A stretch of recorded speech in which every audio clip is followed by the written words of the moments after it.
చూస్తున్నారు S8 news. నమస్తే, welcome to S8 news. ముందుగా హెడ్లైన్స్.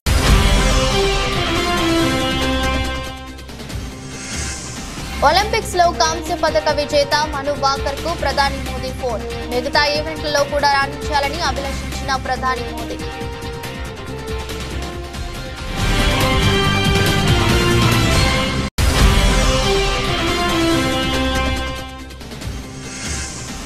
అసెంబ్లీకి రాని కేసీఆర్ కు ప్రతిపక్ష హోదా ఎందుకు అంటూ ఎమ్మెల్యే రాజగోపాల్ రెడ్డి చురక. ప్రభుత్వాన్ని విమర్శించడమే పనిగా పెట్టుకున్నారంటూ బీఆర్ఎస్ పై ఫైర్.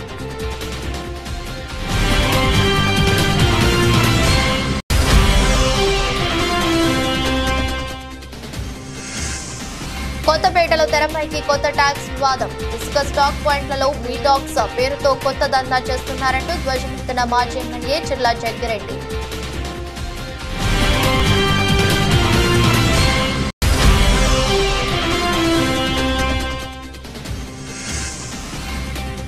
అప్పులు చేయకుండా అభివృద్ధి ఎలా చేయాలి అంటూ ప్రశ్నించిన బీఆర్ఎస్ ఎమ్మెల్యే. అప్పులు చేస్తున్నట్లు కేసీఆర్ ఎప్పుడో చెప్పారన్న జగదీష్ రెడ్డి.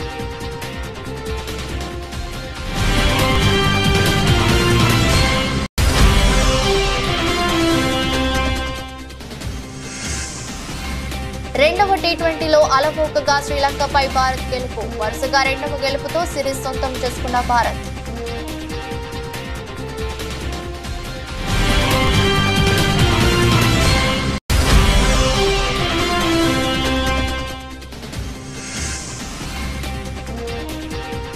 బంగారం కొనుగోలుదారులకు గుడ్ న్యూస్. తులం బంగారంపై 10,000 వరకు తగ్గిన ధర. ప్యారిస్ ఒలింపిక్స్ లో చారిత్రాత్మక రీతిలో కాంస్యం రూపంలో భారత్ కు తొలి పథకం అందించిన షూటర్ మను భాకర్ పై ప్రశంసల జల్లు కురుస్తోంది. ఒలింపిక్స్ చరిత్రలో షూటింగ్ ఈవెంట్ లో భారత్ కు మెడల్ అందించిన ఏకైక మహిళగా రికార్డులకెక్కిన ఆమె పట్ల అభినందనలు వెల్లువెత్తుతున్నాయి. నేరుగా ప్రధానమంత్రి నరేంద్ర మోదీ కూడా ఫోన్ కాల్ చేసి ప్రత్యేక అభినందనలు తెలియజేశారు. మను, నీకు అభినందనలు. నీ విజయం పట్ల నాకు ఎంతో సంతోషంగా ఉంది. కేవలం 0.1 పాయింట్ల తేడాతో నువ్వు రజన పథకాన్ని కోల్పోయావు. అయినా దేశాన్ని గర్వించేలా చేశావు. 2 విధాలుగా ప్రశంసలు పొందుతున్నావు. ఒలింపిక్స్ లో కాంస్య పథకం ద్వారా ఈ ఘనత సాధించిన తొలి భారతీయ మహిళా షూటర్ గా నిలిచావు. టోక్యో ఒలింపిక్స్ లో పిస్టల్ నీకు ద్రోహం చేసింది. అయితే ఈసారి అన్ని అవరోధాలను అధిగమించావు. ప్రస్తుతం జరుగుతున్న ప్యారిస్ ఒలింపిక్స్ లో ఇతర అన్ని విభాగాల్లో కూడా బాగా రాణిస్తావని నేను ఆశిస్తున్నాను అంటూ ప్రధాని మోదీ తన సందేశాన్ని ఇచ్చారు. नमस्ते, खूब अभिनंदन, आपको बहुत बहुत बधाई. बहुत बहुत शुक्रिया सर. आप कैसे हैं? मैं बहुत बढ़िया से. आप तो ये तुम्हारी सफलता का खबर सुनने के बाद और उत्साह और आनंद में हूँ. जी, अच्छा कर रहे हैं हमारे खिलाड़ी यहाँ पे. अभी आप स्वयं को वैसे 0.1 से आप सिल्वर आपका रह गया, जी, लेकिन उसके बावजूद भी आपने देश का नाम रोशन किया. आपको 2 प्रकार की क्रेडिट मिल रही है. एक तो आप कहाँ से पदक लाई, लेकिन भारत की पहली महिला है जो इस खेल में मेडल लेके आई हो. जी सर. हाँ जी, शुक्रिया सर. मेरी तरफ से बहुत बहुत बधाई है. देखिए, टोक्यो ओलंपिक्स में राइफल ने तेरे साथ दगा कर दिया. हाँ जी, लेकिन इस बार तुमने सारी कमियों को पूरा कर दिया. बिल्कुल सर. अभी और भी मैचेस हैं आगे, तो उनमें भी उम्मीद रहेगी कि अच्छा करूं मैं. मुझे पक्का विश्वास है आगे की मैचेस भी बहुत अच्छा करोगी आप, क्योंकि ये రాష్ట్ర గవర్నర్ సిపి రాధాకృష్ణన్ ను సీఎం రేవంత్ రెడ్డి మర్యాదపూర్వకంగా కలిశారు. సోమవారం ఉదయం రాజ్ భవన్ కు వెళ్లిన ఆయన గవర్నర్ తో భేటీ అయ్యారు. తాజాగా సిపి రాధాకృష్ణన్ ను మహారాష్ట్ర గవర్నర్ గా నియమిస్తూ రాష్ట్రపతి ఉత్తర్వులు జారీ చేసిన విషయం తెలిసిందే. ఆయన త్వరలో అక్కడి బాధ్యతలు స్వీకరించనున్నారు. ఈ నేపథ్యంలో గవర్నర్ ను కలిసిన ముఖ్యమంత్రి శుభాకాంక్షలు తెలిపారు.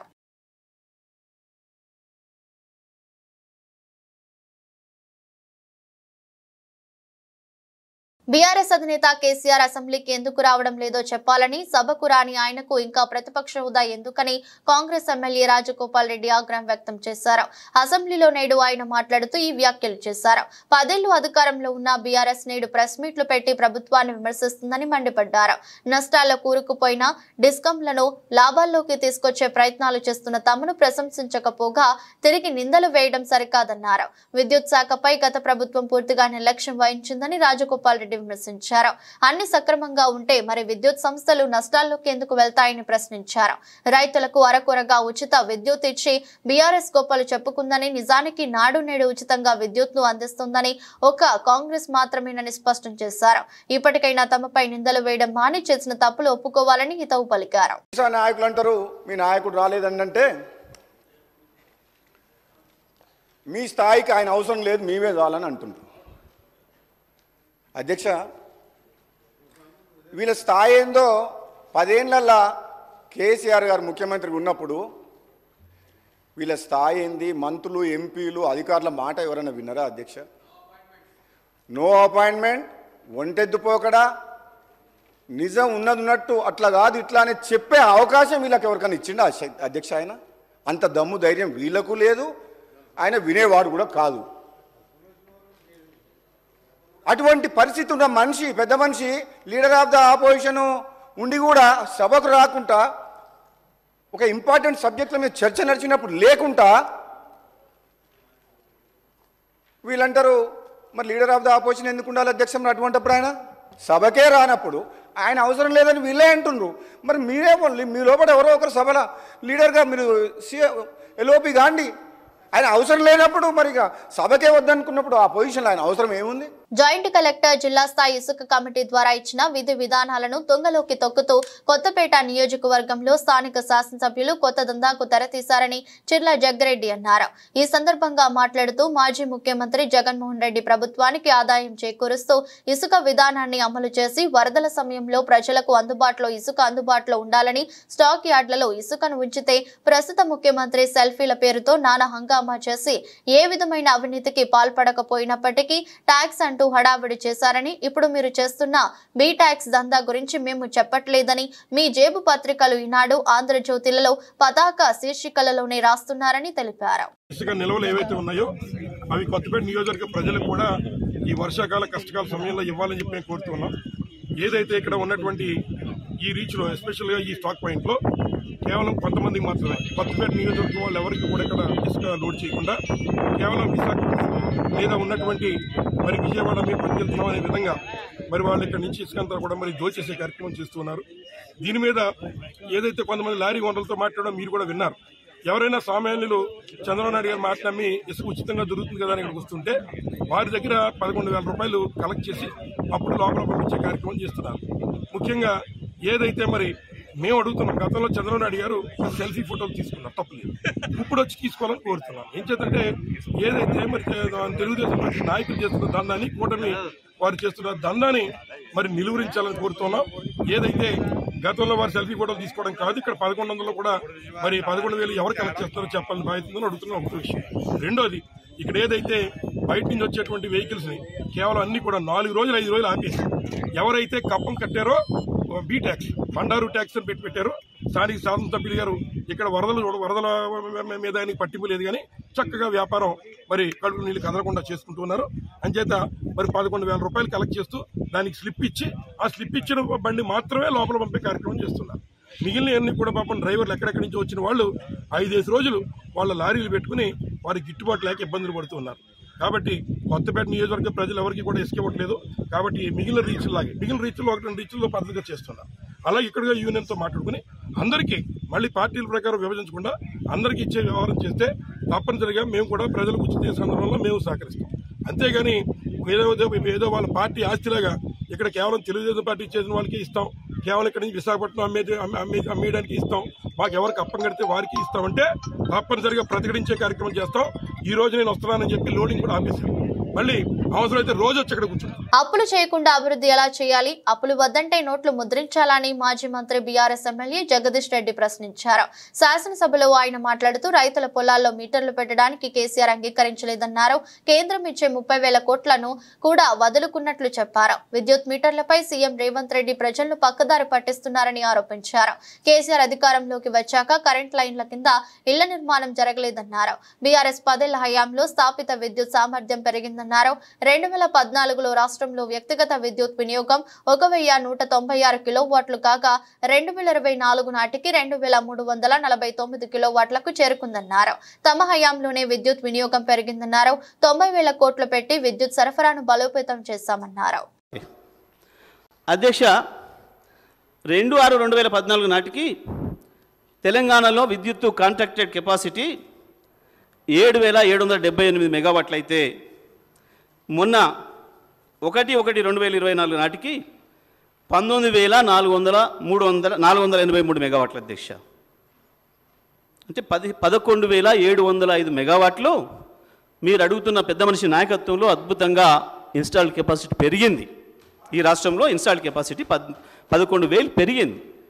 10 ఏళ్లలో మీ ఘనత వహించిన మీ పాలనలో మీరు మీ దోస్తులు చంద్రబాబు నాయుడు గారు ఇంకా అందరు కలిసి చేసిన నాటి రాజ్యంలో మొత్తం కలిపితే మీరు ఇచ్చింది 7,700 అయితే ఈ రాష్ట్రానికి కేసీఆర్ గారు వచ్చిన తర్వాత 10 ఏళ్లలోనే 11,000 అధ్యక్ష.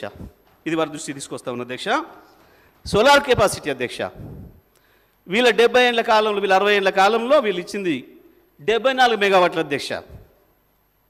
కేసీఆర్ గారు వచ్చిన తర్వాత 6,058 మెగావాట్లు యాడ్ చేస్తూ 6,132 మెగావాట్లు 1/1/2024 నాటికి మేము తీసుకొచ్చింది అధ్యక్ష.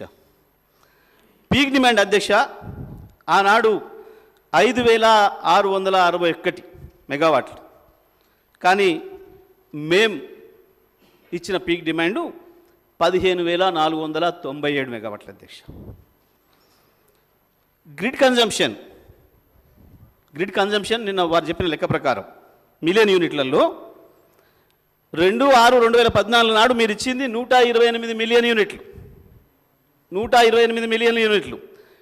మేము ఆ రోజు అడిగిన వారు చెప్పేటప్పుడు నేను 23-22కు 23-24కు నేను చూపిస్తున్న తేడాని వారు చెప్తున్నప్పుడు విద్యుత్ శాఖ మంత్రి గారు, ఆర్థిక మంత్రి గారు, నేను అడిగిన ఒకసారి 14కు చెప్పండి కానీ వారు చెప్పలేదు.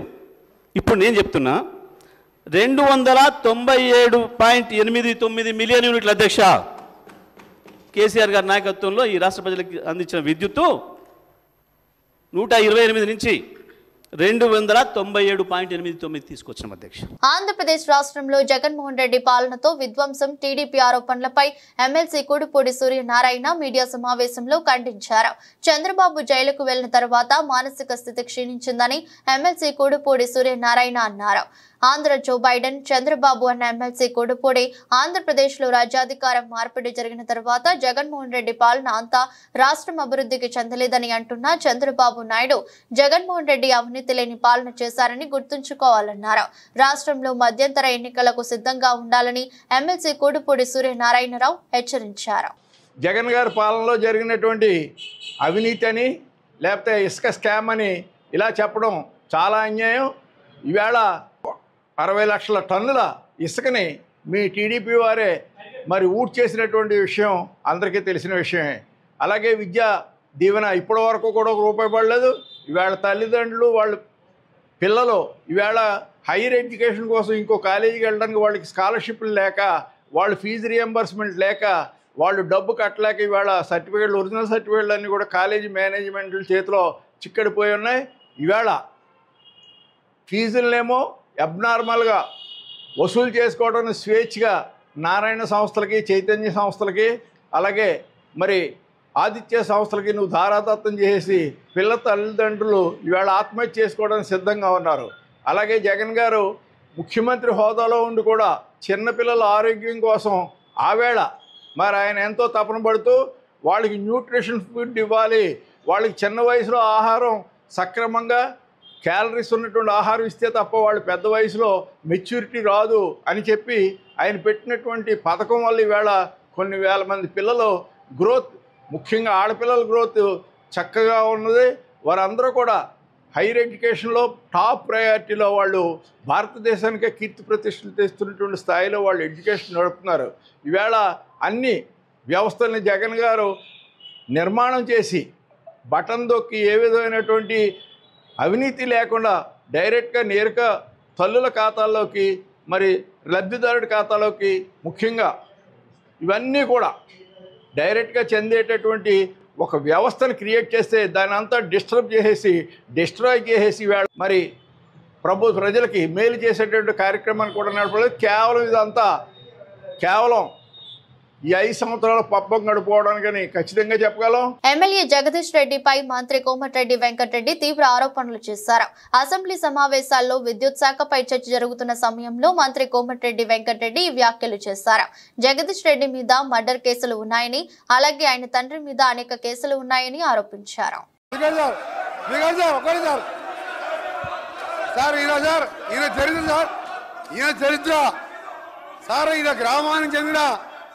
గ్రామానికి చెందిన మదన్ మోహన్ రెడ్డి అని మాజీ సమితి ప్రెసిడెంట్ హత్య కేసులో A2 అధ్యక్ష, అలాగే A2 అధ్యక్ష ఆ మర్డర్ కేసులో ఇంకో బుక్షమనే వ్యక్తి హత్య కేసులో ఈయన వీళ్ళ నాయన A6 A7, ఆ తర్వాత రామిరెడ్డి హత్య కేసులో A3గా ఉండి తడిపారు చేసిన మా జిల్లాకి వెళ్ళి 1 సంవత్సరం పాటు బహిష్కరించాడు. పోతూ ఈ మర్డర్లు చేసి దోసపాటి గోపాల్ ఇదే అసెంబ్లీలో ఎక్స్ఎమ్మెల్యేగా ఉండే ఆ పెట్రోల్ బంకులో 1,80,000 రూపాయలు దొంగతనం చేస్తే ఆ కేసులో ముద్దాయి అధ్యక్ష. ఇంకొకటి రామారావు గారు ఎన్టీ రామారావు ముఖ్యమంత్రిగా ఉన్నప్పుడు ఎక్సైజ్ ప్రొవిజన్ పెడితే దొంగ మందు కర్ణాటక వెళ్ళి మందు తీసుకొచ్చి పట్టుబడితే మిర్యాలగూడ పోలీస్ స్టేషన్లో ఇప్పటికీ కేసు ఉన్నది అధ్యక్ష. దశాబ్దాల కలగా ఉన్నటువంటి నయూమ్ నగర్ బ్రిడ్జి పనులు చివరి దశకు చేరుకున్నాయని వరంగల్ పశ్చిమ శాసనసభ్యులు నాయని రాజేందర్ రెడ్డి అన్నారు. బ్రిడ్జి నిర్మాణ పనులను పరిశీలించారు.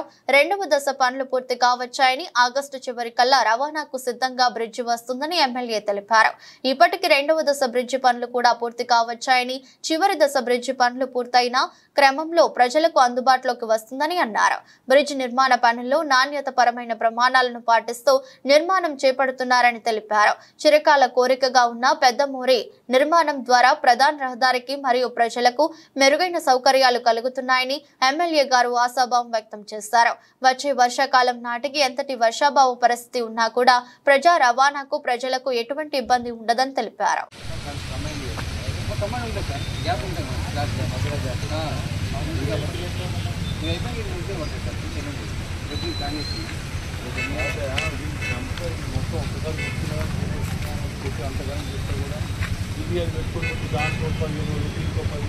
అది పోసే తెల్లారు పోతామన్నారు. కూటమి 2 నెలల పాలన చూసిన ప్రజలు మాజీ ముఖ్యమంత్రి వైఎస్ జగన్మోహన్ రెడ్డి పరిపాలన ఎంత మిస్ అయ్యాము అని బాధపడుతున్నారని వైఎస్ఆర్ కాంగ్రెస్ పార్టీ గుంటూరు జిల్లా అధ్యక్షులు మందపాటి శేషగిరిరావు అన్నారు.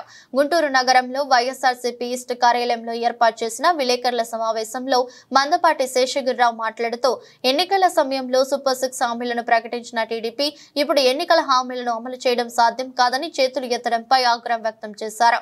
రాష్ట్రంలో అభివృద్ధి సంక్షేమాన్ని పక్కన పెట్టి వైఎస్ఆర్ కాంగ్రెస్ పార్టీ శ్రేణులు కార్యక్రమాలు సానుభూతి పరులు టార్గెట్ చేసి హత్యలు దాడులు చేయడం బాధాకరమని ఆయన పేర్కొన్నారు. రాజకీయంగా ఒక పార్టీలో ఇమడలేని పరిస్థితుల్లో మీరు ఇప్పటికి 3వ పార్టీ 4వ పార్టీ కాంగ్రెస్, టీడీపీ, వైసీపీ, మళ్ళీ టీడీపీ ఎన్ని యూటర్న్లు తీసుకుంటారు? ఏం ఆశించి తీసుకుంటున్నారు? ఏ బేసిస్ మీద మీరు పార్టీని మారుతున్నారు? సరే మారటం మారకపోవడం అనేది మీకు సంబంధించింది. మీరు మారిన తర్వాత ఏ విధంగా మాట్లాడుతున్నారు, వ్యవస్థల గురించి ఏ విధంగా ఉంటున్నారు, ఈ వ్యక్తులు మీ గురించి ఏ విధంగా సమాజంలో మాట్లాడుకుంటున్నారు, దీని ఇంపాక్ట్ ఈ జాతుల మీద, ఈ అణగారిన వర్గాల మీద ఎంత ప్రభావం చూపిస్తుంది అనేది కూడా మీరు ఆలోచన చేయాలని ఈ సందర్భంగా నేను మిమ్మల్ని రిక్వెస్ట్ చేస్తాను. మీరు మాట్లాడాల్సిన అంశాలు జగన్మోహన్ రెడ్డి గారి గురించి, సజ్జల రామకృష్ణారెడ్డి గారి గురించి కాకుండా ఈ రాష్ట్రంలో జరుగుతున్నటువంటి దుర్మార్గాల మీద, ఈ 2 నెలల్లో జరిగిన నరకాండ మీద, నరహత్యల మీద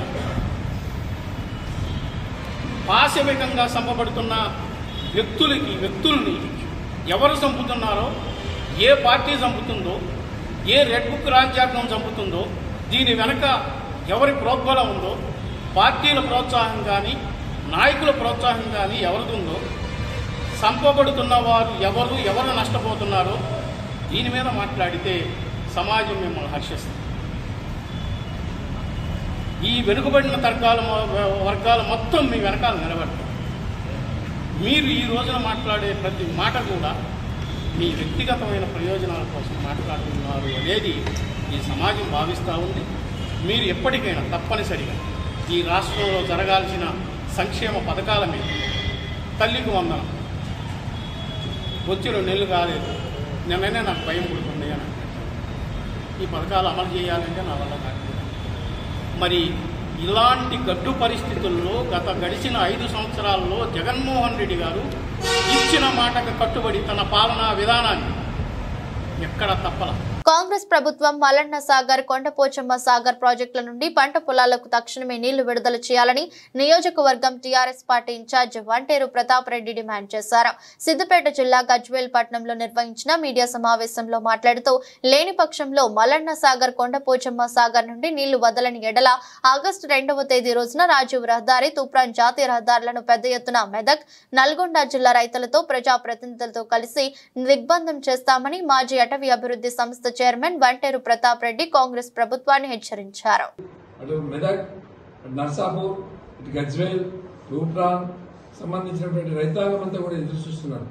దయచేసి మేము ప్రభుత్వానికి విజ్ఞప్తి చేసేది ఏంటంటే మీరు వెంటనే స్పందించి అటు కూడవెల్లి రివర్ని, రామాయణపేట కెనాల్, బస్వాపూర్ కెనాల్, అదేవిధంగా మన Turkapalli canal, Jagdevpur canal, Haldi river, Kudavelli river, ఇవన్నిట్లలో కూడా ఇది మల్లన్న సాగర్ నుండి అటు కొండపోచమ్మ సాగర్ నుండి నీళ్లు వదిలిపెట్టాలని చెప్పి మేము ప్రభుత్వానికి విజ్ఞప్తి చేస్తున్నాం.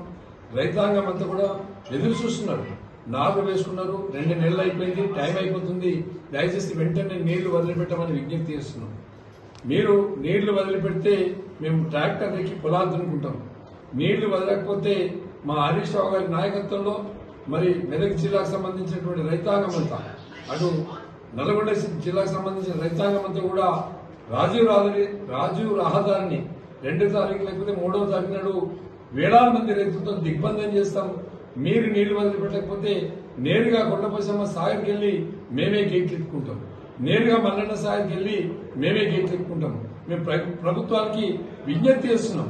లాస్ట్ ఇయర్ ఈ పాటికే నాట్లు వేసుకొని పొలాలన్నీ కూడా పచ్చబడ్డాయి. ఇప్పుడు మొగులకు ముఖం పెట్టినా రాని పరిస్థితి ఉంది. దయచేసి మీరు వెంటనే నీళ్లు ఇవ్వాలని చెప్పి కాంగ్రెస్ ప్రభుత్వాన్ని మేము విజ్ఞప్తి చేస్తున్నాం. దయచేసి రైతాంగానికి అండగా ఉండాలి. రైతాంగం మీద కక్ష వద్దు. ఏదైనా ఉంటే పొలిటికల్ గా ఉంటే మీరు మాట్లాడండి, కానీ రైతులు ముగ్గులకు ముఖం పెట్టాల్సిన పరిస్థితి వచ్చింది. రైతులు నాటు పోసుకొని పెట్టుబడులు పెట్టుకొని ఎదురు చూడాల్సినటువంటి పరిస్థితి వచ్చింది. కాబట్టి దయచేసి మీరు వెంటనే నీళ్లు ఇవ్వాలని చెప్పి మేము విజ్ఞప్తి చేస్తున్నాం. లేకుంటే మాత్రం రాజీవ్ రహదారిని, అటు నేషనల్ హైవే 67 తూప్రాన్ మీద పెద్ద ఎత్తున మెదక్ జిల్లాకు సంబంధించినటువంటి రైతాంగం, మెదక్ జిల్లాకు సంబంధించినటువంటి ఎమ్మెల్యేలు, మాజీ ఎమ్మెల్యేలు అందరి సారథ్యంలో పెద్ద ఎత్తున ఉద్యమిస్తామని చెప్పి సందర్భంగా హెచ్చరిస్తుంది.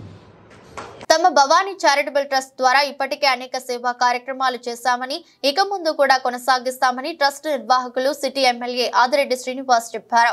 ప్రతిభ గల పేద విద్యార్థులను కొందరిని గుర్తించి వారికి సోమవారం ట్రస్ట్ తరపున ఆర్థిక సాయం అందించారు. ఈ సందర్భంగా మాట్లాడుతూ తమ సంపాదనలో కొంత మొత్తాన్ని ట్రస్ట్ ద్వారా ఖర్చు చేస్తున్నామని, ఎవరి దగ్గర విరాళాలు తీసుకోవడం లేదని స్పష్టం చేశారు. గతంలో పలువురు పేద విద్యార్థులకు సాయం అందించడంతో పాటు వైద్య శిబిరాలు కూడా నిర్వహించామని ఆయన గుర్తు చేశారు. భవానీ చారిటబుల్ ట్రస్ట్ ద్వారా ఇప్పటికి అనేకమైన సేవా కార్యక్రమాలు రాజమహేంద్రవరం ప్రజలకు అందించడం జరుగుతూ ఉంది. దానిలో భాగంగా ఈ రోజున ఏదైతే ప్రతిభ ఉండి ఆర్థికపరమైన సమస్యలతో ఉన్న కొంతమంది విద్యార్థులను ఎంచుకొని వారికి ఈ రోజున ట్రస్ట్ నుంచి ఫైనాన్షియల్ అసిస్టెన్స్ ఇవ్వడం జరిగింది. వారందరూ కూడా బాగా చదువుకోవాలని, అభివృద్ధి చెందాలని భవానీ చారిటబుల్ ట్రస్ట్ ద్వారా మేము ఆశిస్తూ ఉన్నాం. అలాగే రాజమహేంద్రవరంలోని ధనికులు అనేక మంది ఉన్నారు. వారందరూ కూడా ముందుకొచ్చి మీ వంతు బాధ్యతగా ఎంతో కొంతమంది పిల్లలు చదివించగలిగితే ప్రభుత్వ పరంగా ప్రభుత్వం చేసే కార్యక్రమాలు చేస్తాయి. కానీ ప్రభుత్వం ఒక్కటే ఈ సమస్యలన్నీ తీర్చగలదు అని నేను ఆశించట్లే. ప్రభుత్వంతో పాటు స్వచ్ఛంద సంస్థల ఒక సహకారం కూడా ఉన్నట్లయితే మనం ఏదైతే నిరుద్యోగం కానీ లేకపోతే విద్యను అందించలేని పరిస్థితులు ఏదైతే కనబడతా ఉన్నాయో అవన్నిటిని కూడా మనం సమస్యను పరిష్కరించడానికి అవకాశం ఉంటుంది. ఆ యొక్క కార్యక్రమంలో అందరూ కూడా భాగ్యస్వాములు అవ్వాలని ఆశిస్తూ భవానీ చారిటబుల్ ట్రస్ట్ ద్వారా భవిష్యత్తులో కూడా ఇప్పుడే మొదలు పెడతా ఉన్నాం. ముందుగా విద్యకి ప్రాధాన్యత ఇచ్చాం. అయిన తర్వాత నిన్ననే ఈశాని పాప ఇండియన్ టీంలో సెలెక్ట్ అయింది బ్యాడ్మింటన్. ఆ పాపకు కూడా దగ్గరలోనే ట్రస్ట్ నుంచి స్పోర్ట్స్కి ప్రయారిటీ ఇస్తూ ఆ పాపకు కూడా ఆదరిస్తాం. అలాగే దగ్గరలో ఇంకొక 2 monthsలో మళ్ళీ ఒక ప్లాన్ ఆఫ్ యాక్షన్తో ఈ సీజన్ ఏదైతే వర్షాకాలం అయిన తర్వాత మెడికల్ క్యాంప్స్ కూడా స్టార్ట్ చేయబోతా ఉన్నాం. గతంలో ఏదైతే మేము మెడికల్ క్యాంప్స్ పెట్టేవాళ్ళం, ప్రతి 45 daysకి ఒక క్యాంప్ పెట్టేవాళ్ళం. ఆ క్యాంప్స్ అన్ని కూడా పారిస్ ఒలింపిక్స్ చూసేందుకు మెగా ఫ్యామిలీ కూడా ఫ్రాన్స్ తరలి వెళ్లింది. తాజాగా ప్రముఖ బ్యాడ్మింటన్ క్రీడాకారిణి తెలుగు తేజం పివి సింధుతో కలిసి గ్లోబల్ స్టార్ రామ్ చరణ్ సందడి చేశారు. పివి సింధు, రామ్ చరణ్, ఉపాసన దంపతులకు ఒలింపిక్ గ్రామమంతా తిప్పి చూపించారు. ఈ సందర్భంగా రామ్ చరణ్ పెంపుడు సునకం రైమ్ ను సింధు ముద్దు చేశారు. మీరు ఎక్కడికి వెళ్లినా ఇది మీ వెంట ఉండాల్సిందేనా అని రామ్ చరణ్ ను సింధు ప్రశ్నించగా తప్పకుండా ఉండాల్సిందే అంటూ రామ్ చరణ్ బదులిచ్చారు. ఈ సందర్భంగా ఒలింపిక్స్ బ్యాడ్మింటన్ మహిళల సింగిల్స్ తొలి రౌండ్ లో నెగ్గిన సింధును రామ్ చరణ్, ఉపాసన అభినందించారు. ఒలింపిక్ క్రీడల ప్రారంభోత్సవం నాడు కూడా మెగాస్టార్ చిరంజీవి, సురేఖ, రామ్ చరణ్, ఉపాసన పారిస్ లోని సెన్ నది వద్ద దర్శనమిచ్చారు. ఒలింపిక్ టార్చ్ రెప్లికల్ చేతబూనిన చిరంజీవి సంతోషం వ్యక్తం చేశారు.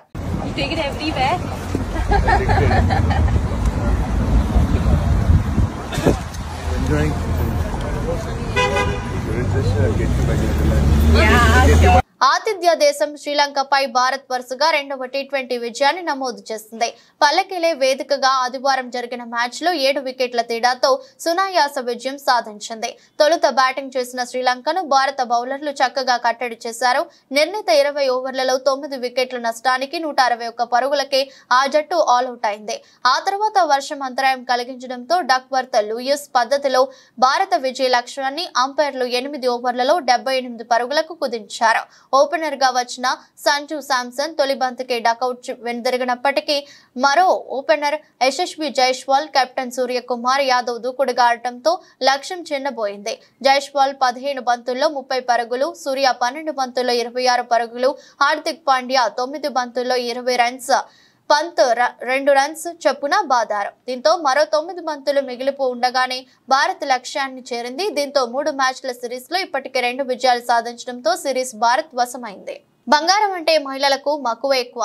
వివిధ ఆభరణాలు ధరించేందుకు తెగ ఇంట్రెస్ట్ చూపిస్తుంటారు. పెళ్లిళ్లు, ఫంక్షన్లలో డిఫరెంట్ జ్యువెలరీ ధరించి దగదగా మెరుస్తుంటారు. ఆషాఢ మాసంలో బంగారం ధరలు కాస్త దిగొచ్చాయి. కేంద్ర ప్రభుత్వం ప్రవేశపెట్టిన బడ్జెట్ తర్వాత తులం బంగారంపై 10,000 వరకు తగ్గింది.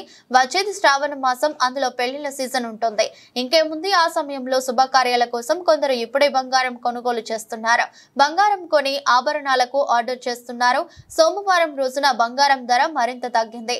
ముందు మరింత తగ్గే అవకాశం ఉందని వ్యాపారులు అంచనా వేస్తున్నారు. 24 క్యారెట్ల 10 గ్రాముల మేలిమి బంగారం 65,000 వరకు తగ్గొచ్చని వివరించారు. వార్తలు ముగించే ముందు మరోసారి హెడ్లైన్స్.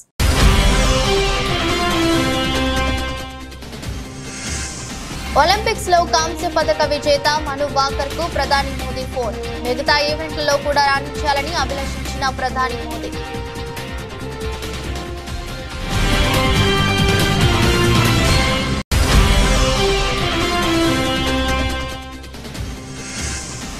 అసెంబ్లీకి రాని కేసీఆర్ కు ప్రతిపక్ష హోదా ఎందుకు అంటూ ఎమ్మెల్యే రాజగోపాల్ రెడ్డి చురక. ప్రభుత్వాన్ని విమర్శించడమే పనిగా పెట్టుకున్నారంటూ బీఆర్ఎస్ పై ఫైర్.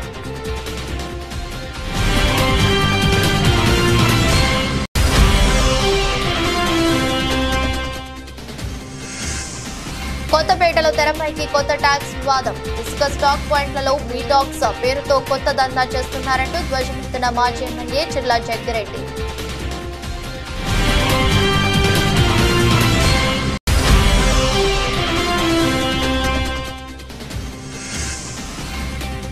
అప్పులు చేయకుండా అభివృద్ధి ఎలా చేయాలి అంటూ ప్రశ్నించిన బీఆర్ఎస్ ఎమ్మెల్యే. అప్పులు చేస్తున్నట్లు కేసీఆర్ ఎప్పుడో చెప్పారన్న జగదీష్ రెడ్డి.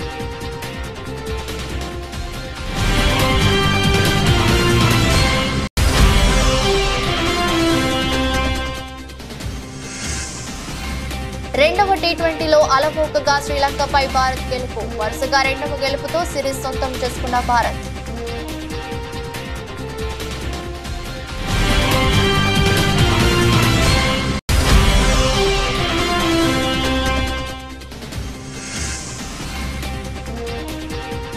బంగారం కొనుగోలుదారులకు గుడ్ న్యూస్. తులం బంగారంపై 10,000 వరకు తగ్గిన ధర.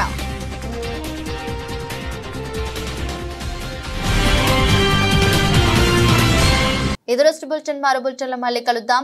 అంతవరకు సెలవు. నమస్కారం.